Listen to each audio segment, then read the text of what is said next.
parce qu'elle pose question à toute conscience humaine, ne devrait être décidée que par la voie du référendum. La télévision quitte le domaine du laboratoire et entre dans le stade des réalisations pratiques. Today, in the world of freedom,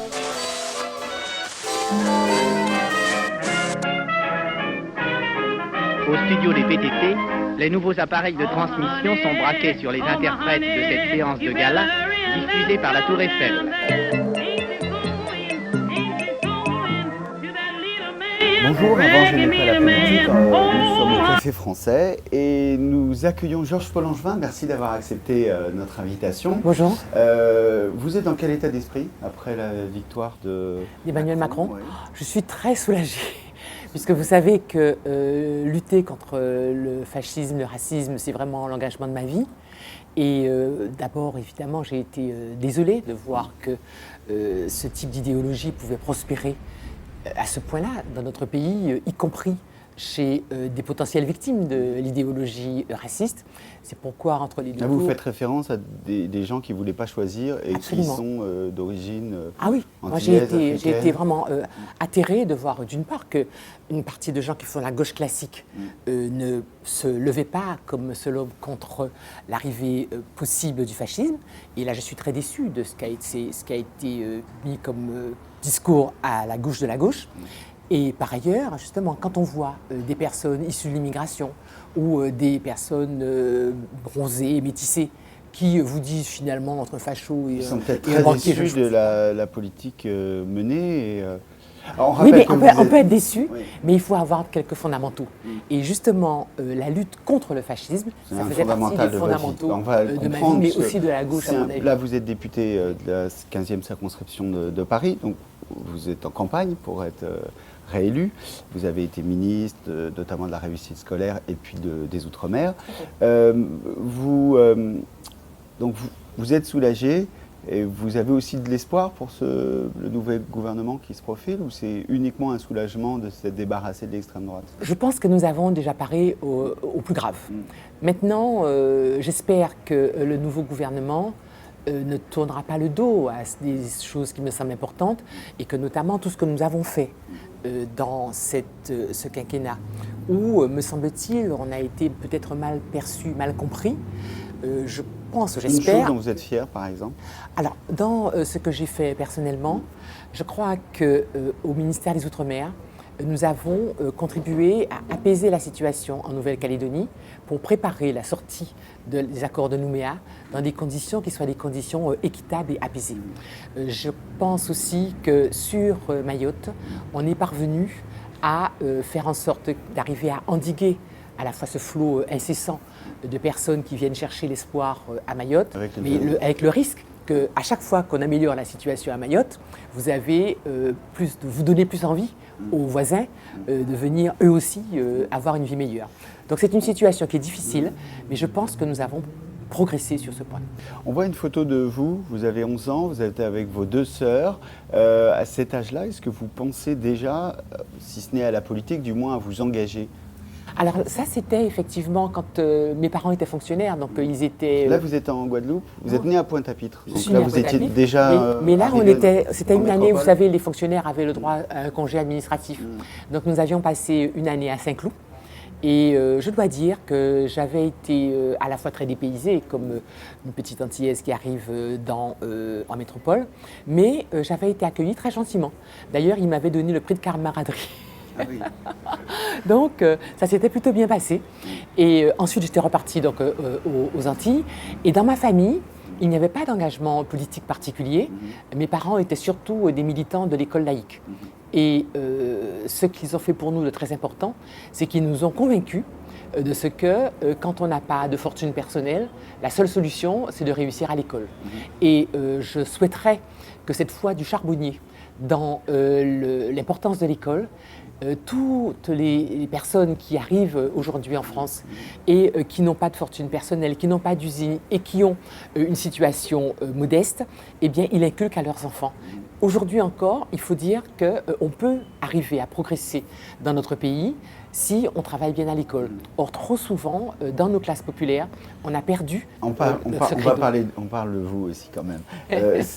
Qu'est-ce qui fait que vous décidez de vous engager? Parce que après vous avez fait des études de littérature, vous êtes devenue avocate, mais il y a un moment de bascule. Moi je crois que là où j'ai pris conscience des problèmes dans la société française, c'est quand j'étais à la fac de droit, puisque j'ai fait la littérature, parce que j'adore la littérature, mais à la fac de droit c'était la grande époque du GUD.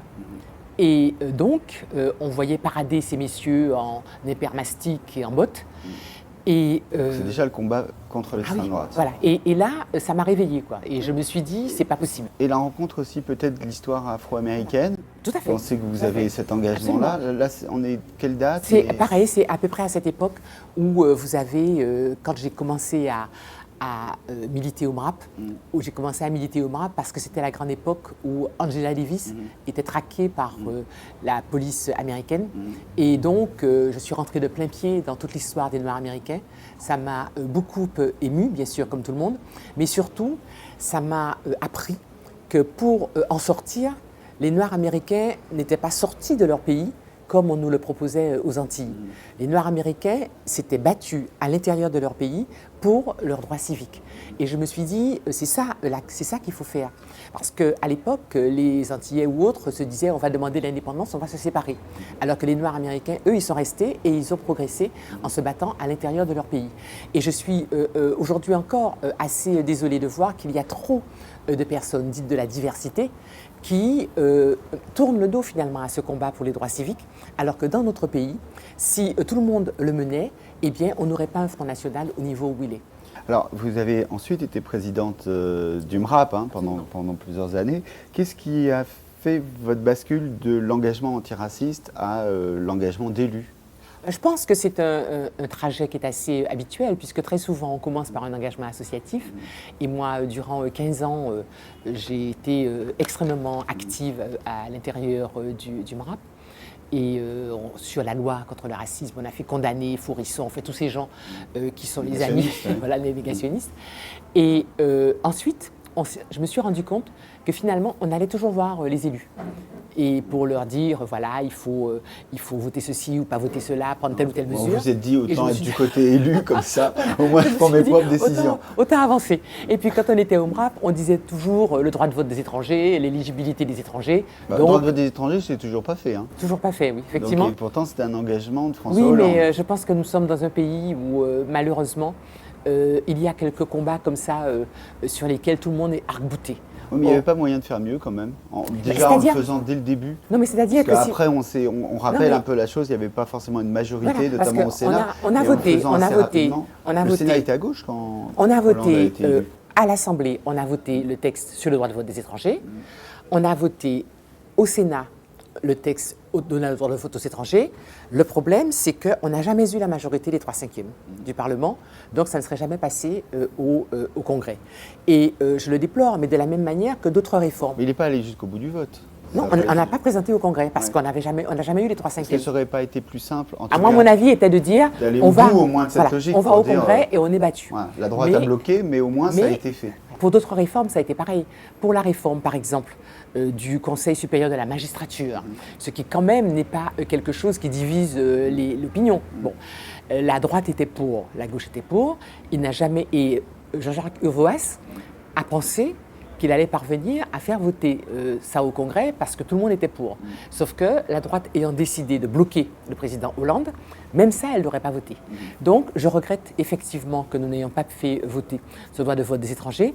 Mais mon sentiment aujourd'hui, où nous sommes quand même quasiment à la 3e ou 4e génération issue de l'immigration, est de me dire qu'un combat que nous avons à mener aujourd'hui est de faire en sorte que ceux qui ont le droit de vote y aillent.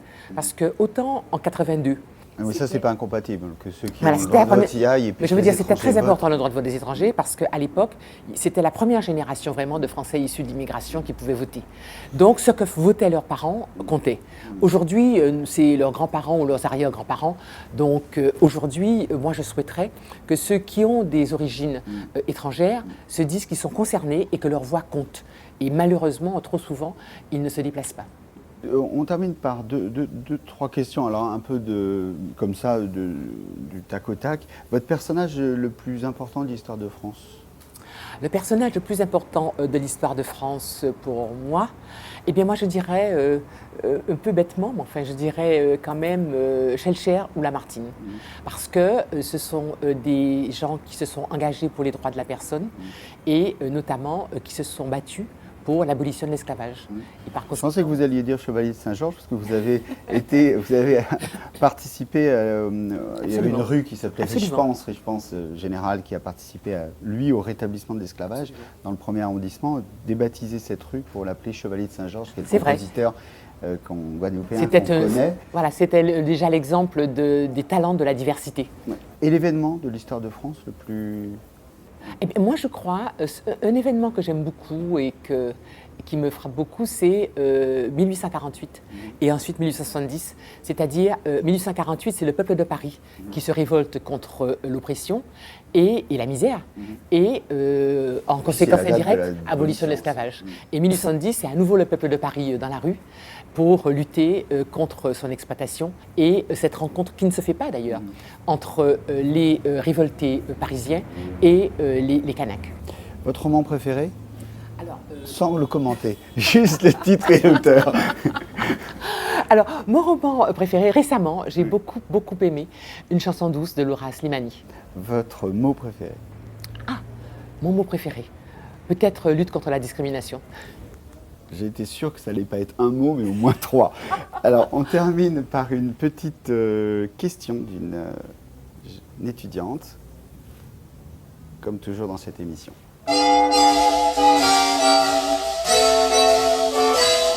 Bonjour Madame Paul-Langevin, je m'appelle Sixtine, j'ai 25 ans et je viens de terminer un master en management du luxe. Dans votre livre « Représenter le peuple français », vous dressez un portrait très précis du rôle d'un député. Ainsi, selon vous, aujourd'hui, quel changement faudrait-il opérer au rôle d'un député afin qu'il ressemble à celui que vous dépeignez dans votre ouvrage?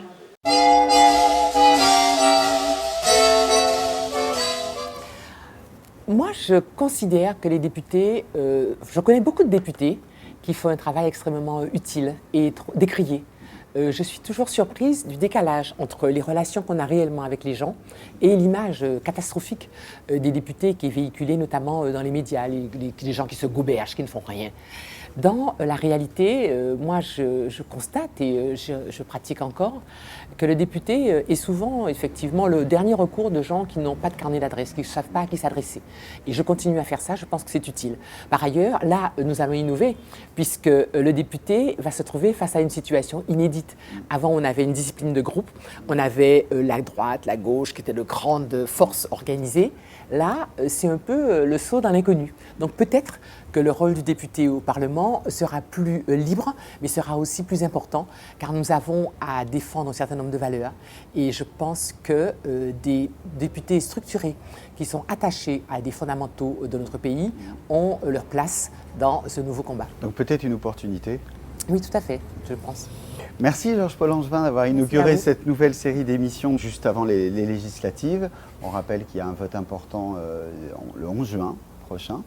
Nous étions comme d'habitude en direct du Café Français. C'était avant J'aimais pas la politique. À bientôt. Parce qu'elle pose question à toute conscience humaine, ne devrait être décidée que par la voie du référendum. La télévision quitte le domaine du laboratoire et entre dans le stade des réalisations pratiques. Today, in the world of freedom,